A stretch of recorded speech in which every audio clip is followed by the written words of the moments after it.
Ils sont 5 handicapés et 15 valides.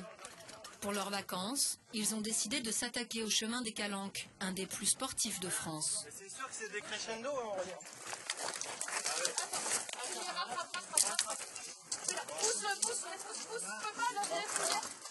20 km de sentiers escarpés entre Marseille et Cassis, que va parcourir ce groupe de randonneurs pendant une semaine. Parmi eux, Paul, 60 ans, handicapé moteur d'ordinaire en fauteuil roulant. Ah, moi j'adore l'immensité qui est présente. Là on voit bien la mer. J'aime bien la voir comme ça. C'est un paysage quand même que peu de gens ont l'occasion de voir en fauteuil roulant. Donc c'est ce qui en fait le caractère exceptionnel. On monte d'abord sur celle-là et puis après on monte sur celle-là tranquille. Hein. D'accord. À 3. 1, 2, 3. Pour atteindre les sommets, ils vont relever ensemble des défis. Quelques accompagnateurs vivront cette expérience pour la première fois et devront repousser leurs limites.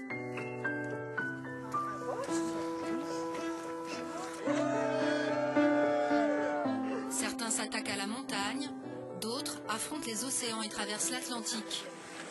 C'est le pari fou tenu par ce groupe de valides et de handicapés. Pourquoi des valides décident-ils de partager leurs vacances avec ceux qui ne peuvent pas marcher?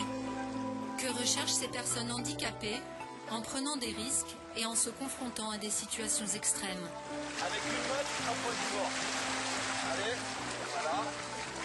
Avec le bras, le griffe là, là. Voilà. Quand l'aventure physique devient une aventure humaine, nous vous raconterons les vacances de ces intouchables.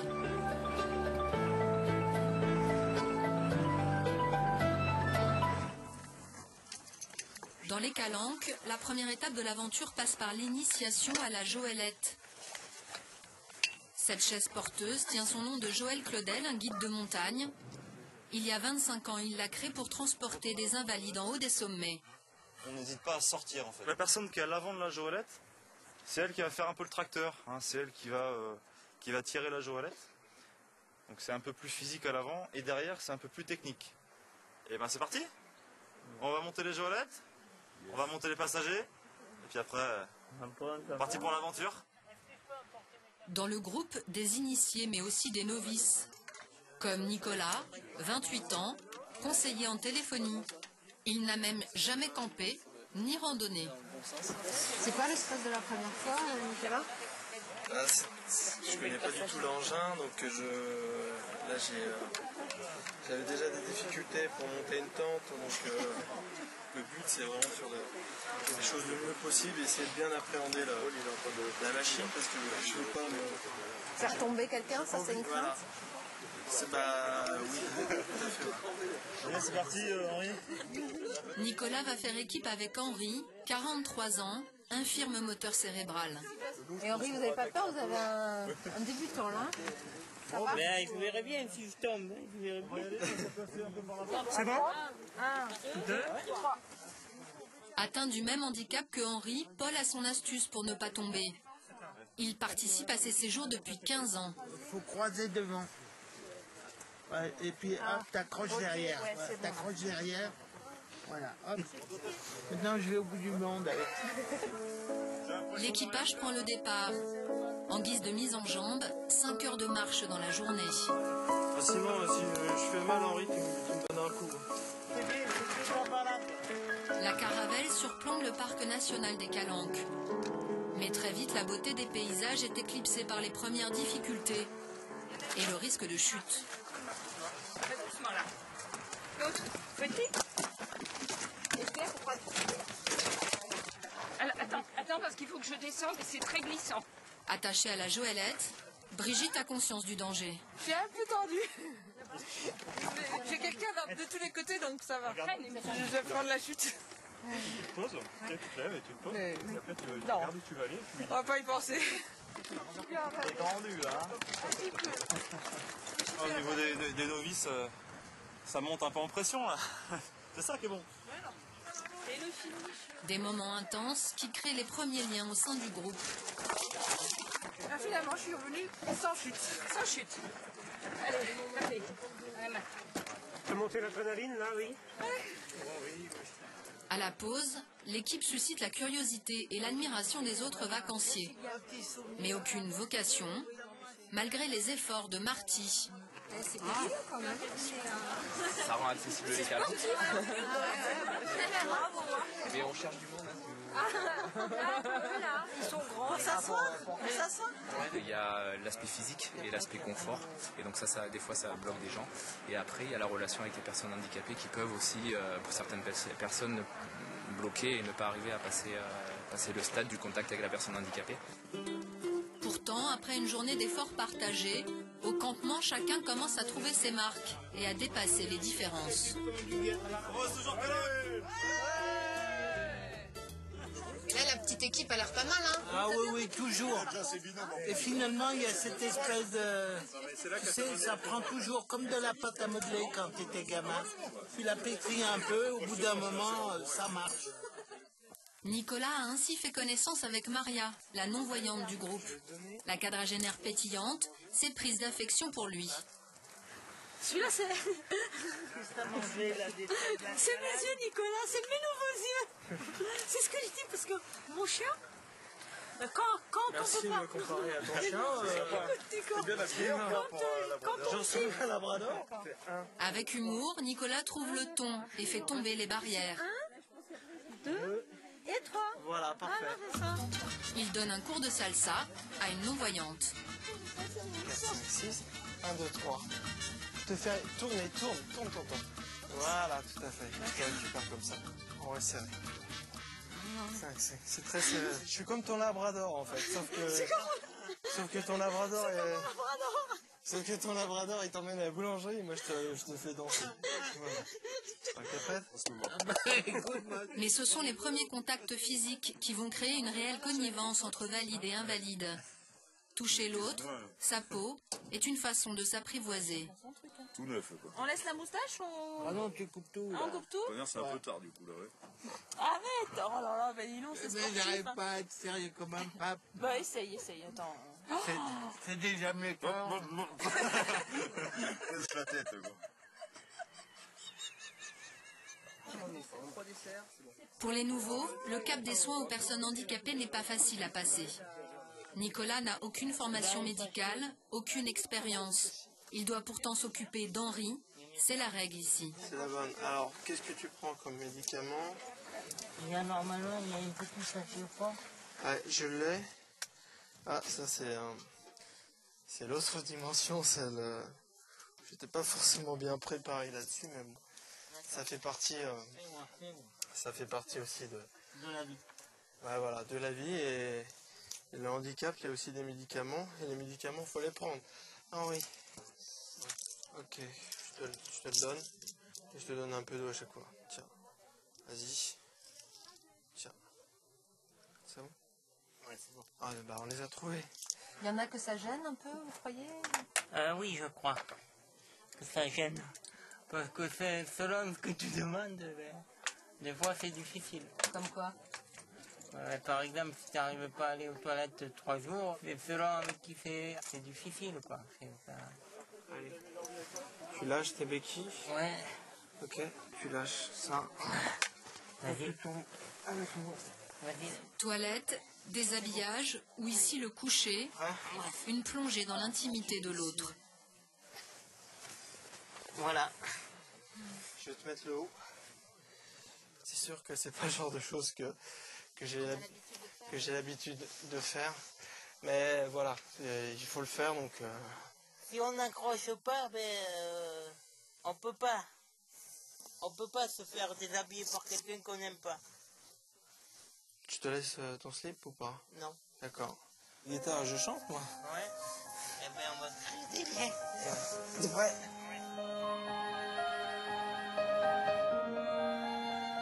En Bretagne, à Lorient, 40 voiliers se préparent pour une régate.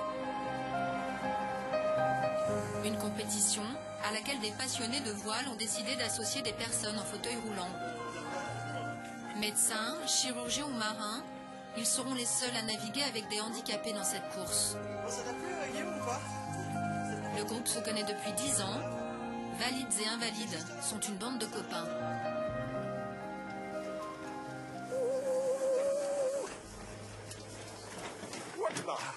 Depuis des années, grâce à leur association Mer en Solidaire, ils ont pris l'habitude de se retrouver pour faire de la voile.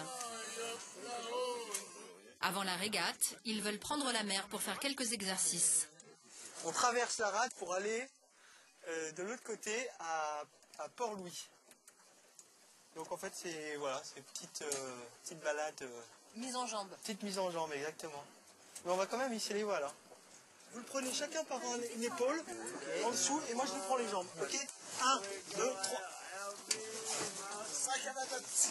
Monter à bord, déjà un premier défi pour Guillaume, 27 ans, atteint d'IMC, une infirmité moteur cérébrale de naissance. On peut vivre se laisser bouffer par la douleur, la difficulté du handicap. Si jamais on ne décide pas d'aller plus loin et plus haut que lui, et de vivre avec lui et de s'en faire un associé plutôt qu'un ennemi, on peut vite s'enfermer.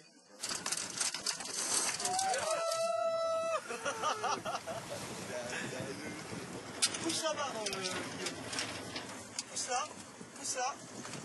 Le but, Guillaume, là, c'est qu'on va on se met face au vent. D'accord. Pour monter la voile. Rien sur un bateau n'est fait pour le handicap. Pourtant, dès 2002, Hervé, parti avec 2 amis dans un tour du monde en voilier, décide d'y associer des personnes handicapées. Ça a donné une dimension à notre voyage qui était complètement dingue. Tu vois. On ne voyageait plus pour nous de manière égoïste, on voyageait avec d'autres. Tu vois, on avait vraiment l'impression que non seulement on faisait un beau voyage, mais en plus que cette dimension de partage, de solidarité, ça te donne ça te donne un élan incroyable. En 2009, nouveau défi, la traversée de l'Atlantique en solidaire. À bord du voilier de course, 10 valides et 2 handicapés, Max et Gilles, eux aussi sont infirmes moteurs cérébraux. Des équipements adaptés et un système de treuillage avec les cordages du bateau rendent possible l'aventure. Ah, juste à gauche de l'écoute. Hein. À gauche de l'écoute. À gauche de l'écoute. Ouais, je suis tombé. La transat dure 47 jours, de La Rochelle à Salvador de Bahia au Brésil. 7800 km de défis sportifs et humains. Car la mer est dangereuse et ni Max ni Gilles ne sont autonomes sur le bateau. 7800 km qui scellent des amitiés. On passe tellement de bons moments que en fait, tu vois pas vraiment le huis-clos. On est vraiment une fratrie sur un bateau. Ouais, tu te sens encore plus fort en fait.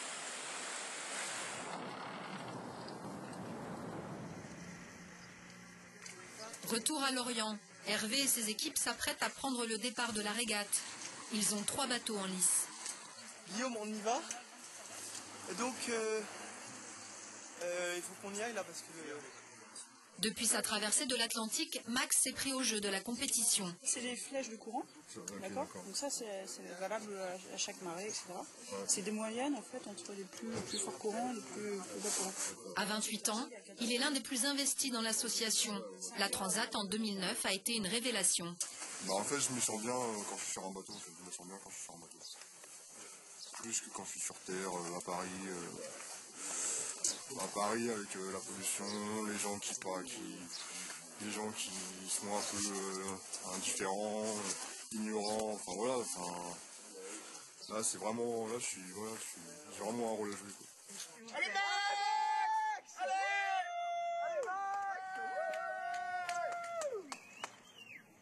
Sur son bateau, Max est traité à la même enseigne que les autres, même si chaque changement de bord est périlleux pour lui.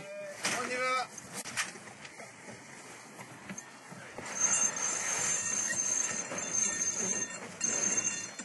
Allez, tire, Max, c'est bon! La Dream Team est dans la place! C'est sympa, j'aime bien ce genre de course. À refaire.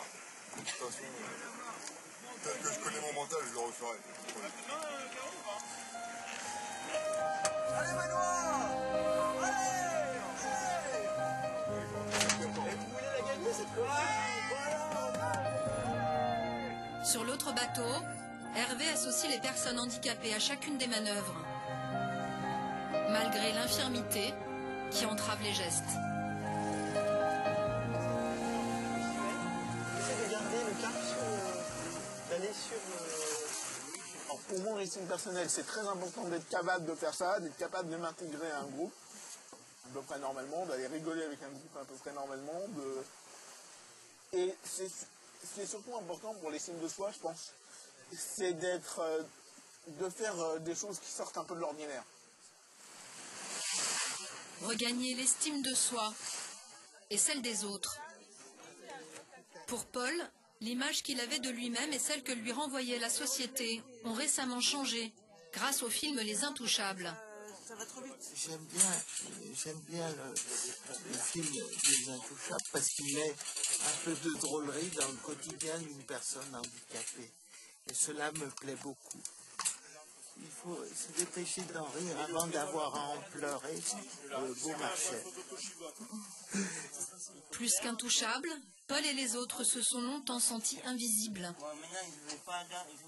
Dans les temps anciens, on essayait d'extraire la personne handicapée du tissu social parce qu'elle était gênante, elle renvoyait une mauvaise image.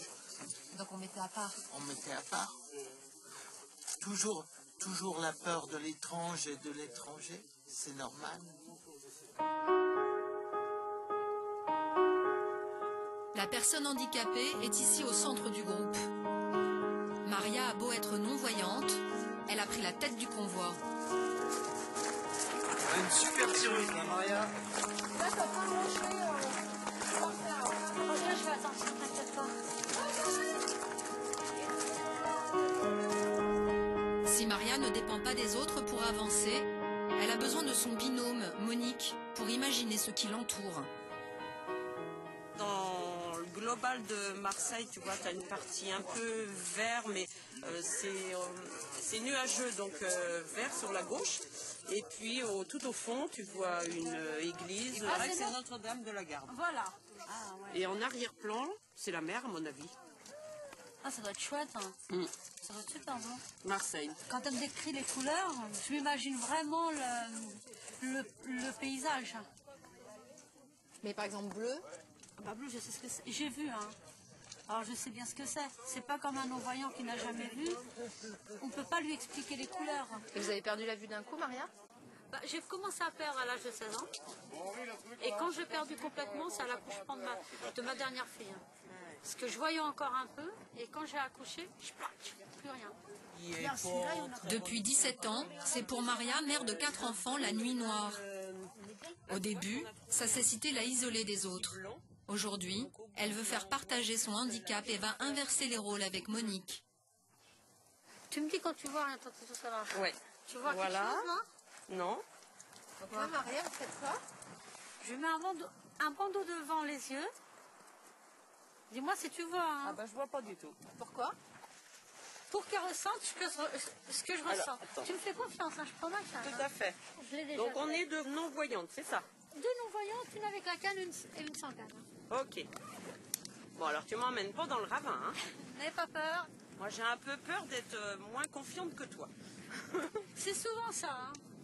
Alors attends, je vois rien. Allez, on y va. Eh bien, je me laisse guider. Voilà. Moi, je te dirais que quand je dois avoir une allure de déséquilibré, ça doit être un autre crabe, hein, je pense. T'inquiète. Moi, je marche sur les pierres. Ouais, moi aussi, apparemment. Tu m'as dit que si tu vois qu'il y a une marche. Attends. C'est ça avec la canne. Je vois comme quoi il est très très important en fait d'avoir quelqu'un et de faire confiance. C'est une bonne expérience. Moi je fais confiance, hein. Je dis bon, on va pas me ramener ailleurs, on me ramènera sur le bon chemin, il n'y a pas de souci. Des moments de partage et de confiance, mais aussi d'efforts et de douleur. Pour Nicolas, la journée a été dure et il paye son inexpérience. Bon. Non mais ça c'est bien. De mauvaises ampoules le font souffrir. Marc, médecin à la retraite, lui prodigue des soins. Qu'est-ce qui t'arrive? Bah, disons que j'étais pas du tout préparé à la rando. Physiquement, ça va. Franchement, ça va bien. Mais sur les pieds, franchement... À ce stade, c'est des douleurs morales intolérables. Sur les pieds... Non, mais ce qu'il y a de bien, c'est que tu prêtes tes jambes à ceux qui n'en ont pas. Et ça, c'est terrible. Parce que les mecs qui sont avec des cannes, eh bien, ils sont contents d'avoir les tiennes. Des jambes, même si elles sont en mauvais état. Ouais. Autrement dit, on est gagnant. C'est tout. Tu réfléchis pas plus et quand tu pars avec une philosophie comme ça, tu encaisses tout. Quoi. On emballe la marche. Une école de l'humilité. Mais pourquoi s'infliger ces souffrances durant ses vacances? Maude, informaticienne et parisienne, est abonnée à ces séjours depuis 12 ans et peine toujours à faire comprendre ses motivations à ses proches. J'ai des amis qui me disent mais d'où tu payes pour aller sur un truc, c'est toi qui travailles en fait pendant le... Tu t'occupes des personnes en vie, tu es en train de monter, c'est toi qui pousses la joëlette. Bah non, c'est moi aussi je reçois quelque chose, c'est vraiment des vacances. Aujourd'hui, il y avait Paul qui était devant, Paul il s'arrête, il veut prendre une photo, il dit c'est magnifique. Et là tu fais, bah voilà, c'est pour ça que tu es là. Comme les autres valides, Maude paye une centaine d'euros pour son séjour. À Lorient, la régate touche à sa fin. Le bateau de Max, Exigence, passe la ligne d'arrivée dans les 10 premiers.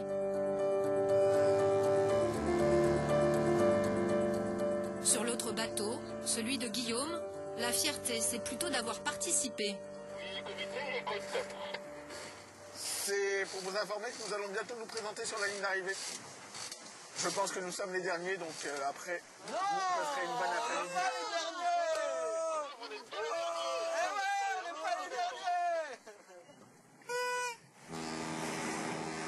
Le bateau de Guillaume est avant-dernier.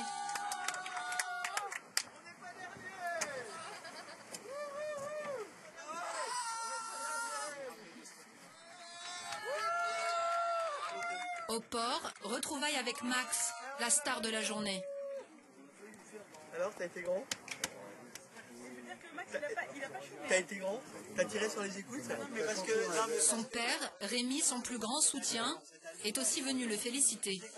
Vous êtes fier de votre fils? Fier de mon gamin, hein? Il m'a toujours d'aller vers le haut, donc non, mais toujours poussé, ça. Ouais, un petit peu des fois exigeait beaucoup. Il a exigé beaucoup, c'est pas là où j'en suis. En fait, aussi, on n'a jamais voulu penser handicap, quoi. En fait, c'est surtout ça qui est difficile à expliquer. Mais pour moi, il n'y en avait pas d'handicap, donc pour nous, pas vraiment, quoi. Voilà. Et c'est en vainqueur que Max, Hervé et les autres se rendent à la remise des prix. Alors, je voudrais remettre une coupe aux 3 équipages composés d'équipiers valides et handicapés. Nous vous demandons de les applaudir comme ils le méritent et espérons que cette initiative sera reconduite en 2013.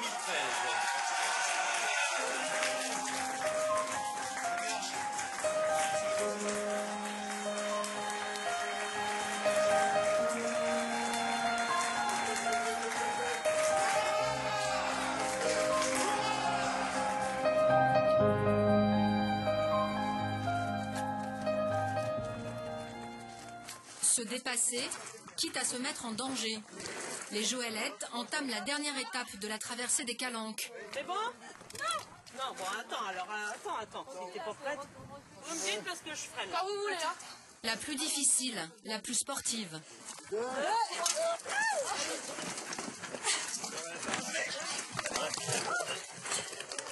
Par endroits, le brancard de fortune peine à se frayer un chemin.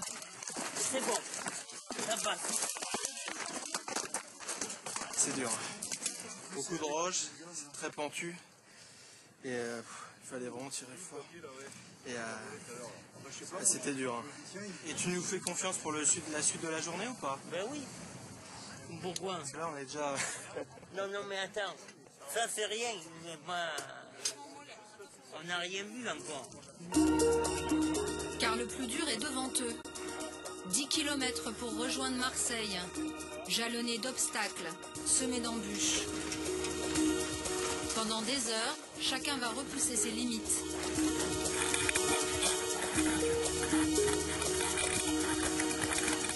Et après, ça redescend tout de suite, là?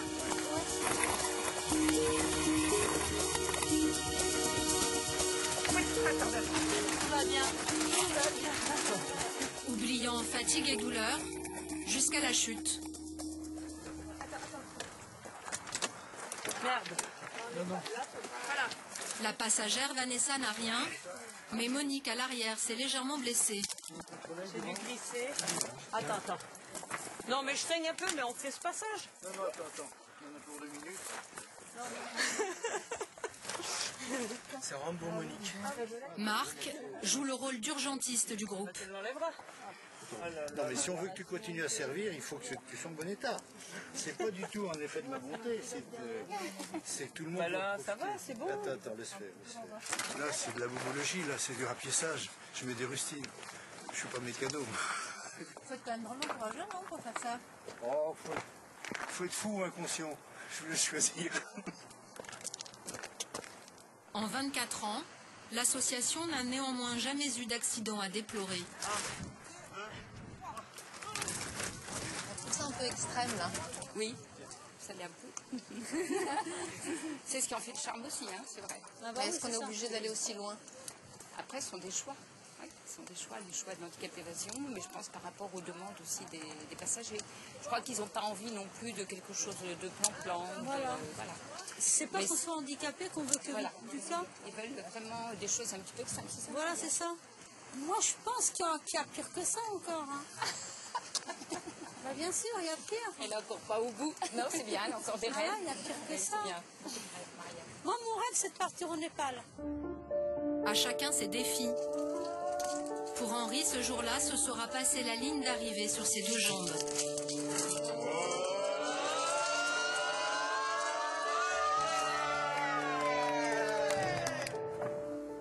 Henri revient de loin. Cet handicapé moteur cérébral est passé par des périodes de colère et de dépression, avant de reprendre goût à la vie en découvrant la Joëlette il y a 21 ans. Ça a déclenché comme un feu d'artifice, là.